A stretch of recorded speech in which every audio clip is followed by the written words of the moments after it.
This is a teardown of a DIRECTV HR24-500, and I think this is a DVR based on how heavy it is, along with a satellite tuner. And this thing is pretty disgusting, so if it's worth anything, it's not worth anything to me.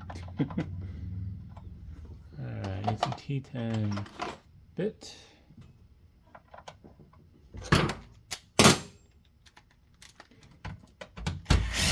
Based on the model number ending in 500, I have a hunch this is going to have a 500 gigabyte hard drive in it. But we won't know until we get inside. I don't think those screws were actually holding this together. I think this whole top cover is snap-on. Let me just go sideways. Yeah. Just side clips.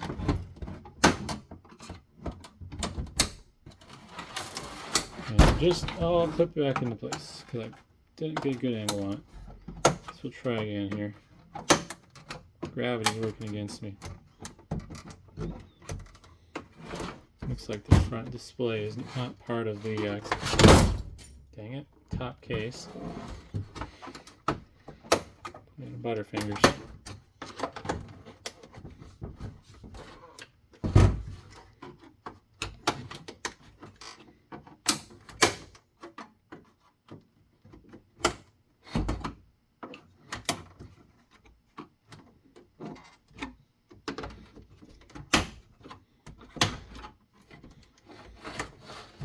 This should lift up. Yeah. And some front clips there to help keep the top on. Oh, and then some internal clips as well. But they didn't hold on very tightly. And like with most DVR cable box units, the whole PCB is... Oh, no, actually it's not. I don't know. I was going to say, like with most units, the PCB is all in one unit, but it looks like there's a separate board for the power supply. And this has a really beefy looking capacitor in it.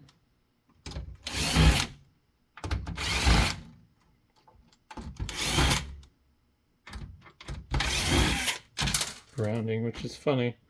Oh, you're not even in frame. The screw is screwed on over a piece of plastic. Or not the screw, the terminal is screwed on over a piece of plastic. So it's relying on the screw to get good contact with the case for grounding.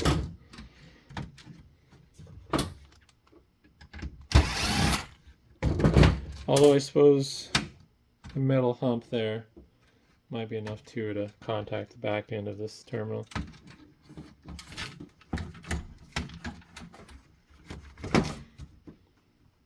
Just trying to figure out here. I think I want to get the hard drive out first because it's in the way. Something I think would be interesting that I don't think I've heard of anyone doing would be replacing this hard drive with like solid state drive. I wonder if that'd improve the performance any or not, or if it'd make any real difference. Normal SATA cable though, so that's cool. Add that to my bucket of SATA cables. Yeah, as I figured, it's just a normal hard drive in there. Let's see if I can get this out. Also, I should probably angle this down just a tiny bit more.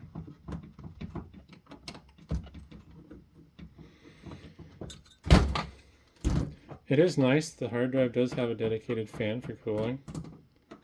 And it appears to be a 60mm fan, so it shouldn't have been too noisy. All as dirty as. It's like must be in their bathroom or something. They're like spraying their hair and stuff with it. I don't know. It's so gross feeling. My hands were already dirty from tearing stuff apart, but there's a foam pad on top for noise dampening, I guess.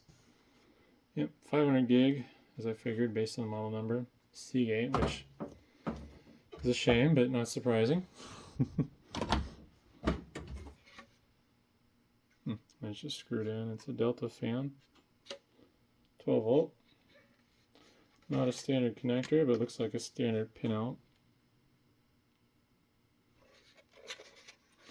Whether or not it actually controlled the speed is beyond me since I've never had a DVR before.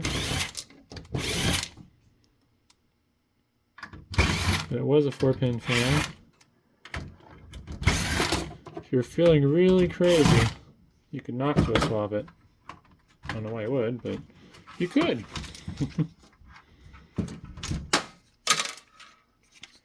Interestingly enough, the front PCB is nested inside of all this plastic.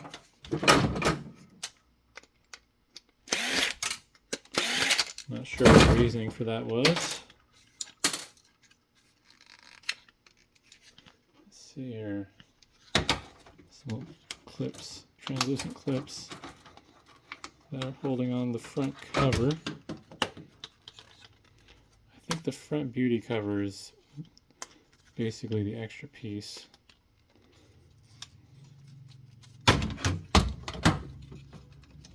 Something I wonder if this stuff is, who makes these? Like obviously Dish isn't making these. This was formerly a Dish TV box. But yeah, I don't know.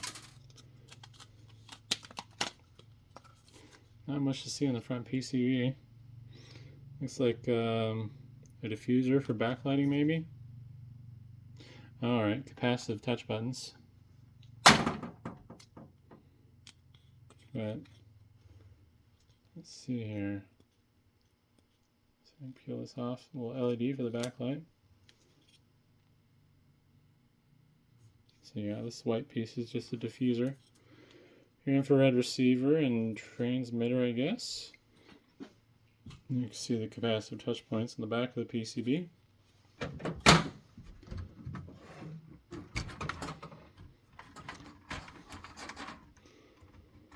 Oh man, oh that's cool. A little 4-pin breakout for the SATA power.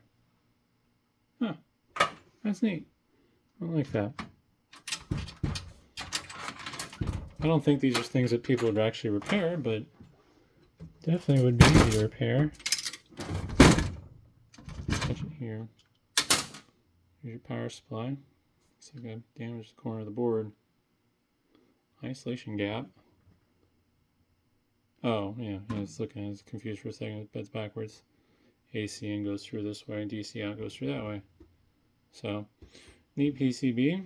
Pretty standard for switch mode power supply or whatever. Huge capacitor, but I'm guessing this is probably somewhat power hungry. Let's see. 55 watts, so not too power hungry, but does use a little bit of power. So I need to get these nuts off of the coax connectors here. So I get the PCB out. Oh, it's just so dirty and gross. It's like corroded. I've never seen these nuts corroded before. Although these look more like a steel nut. Usually they're like, I don't know, they're probably all steel, but they're not this thick. They're actually impressive. Shame they're dirty.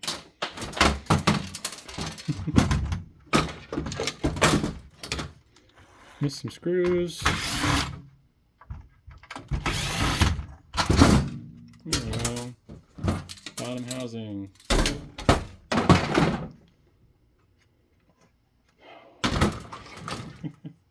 So many cans. I would expect this to have a Broadcom chip under it. Please don't rip off. Oh, okay. I think it's epoxied on, but I don't think I'm ripping. No, I'm ripping it off. Damn it. These BGA chips, when they're epoxied on like that, it's hard to break the heatsink free without taking the darn chip with it. Dang it. Hate that. That makes me so mad when I do that. So the chip's a mystery. Never gonna get it apart.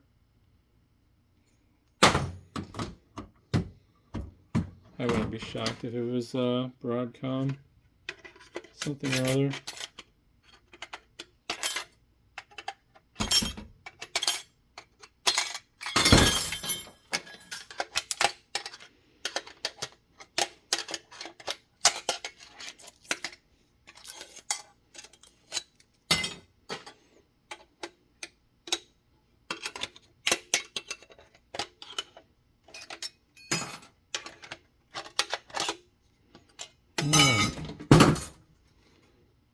That's weird.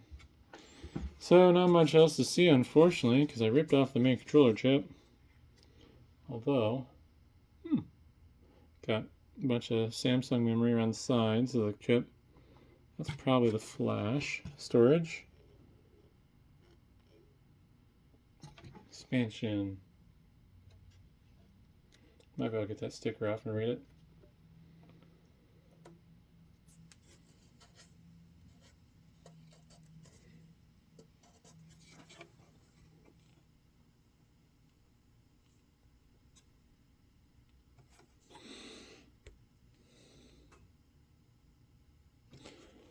The adhesive's making it hard to read.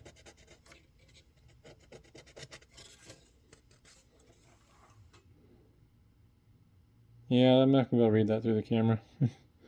But yeah. Some other chips there. NXP CX24127-13Z. Z as in zebra. And Tropic EN2210-BG2. And you got the satellite stuff, which a bunch of mysterious numbers. Yeah, that weird pattern. I don't know what that weird pattern's about. Maybe it's I don't know. RF stuff's voodoo, so I don't know if maybe it's like tapping into different points for some reason. And then splitting off signals. So it looks like the traces go off into different chips. I wonder if it's like some weird phase thing where it splits off like different phases of the signal or something. Kind of like three-phase power where you got your little waveforms and they're out of sync with each other. I don't know. Just speculating. Don't listen to what I just said. It's probably stupid. But yeah.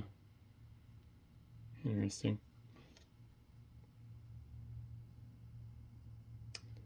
Tropic. So that chip there is in Tropic also. Little crystal. And some RF voodoo. Don't know what that coil's up to, or the other coil over here. That thing there might be a fuse. And not much to see on the bottom of the PCB, although there is a chip there, which is probably for the smart card reader. Because I think these are smart cards at least. I don't know what technology they use, but it just goes in there. Kind of like a credit card's chip reader. And that must have something to do with it.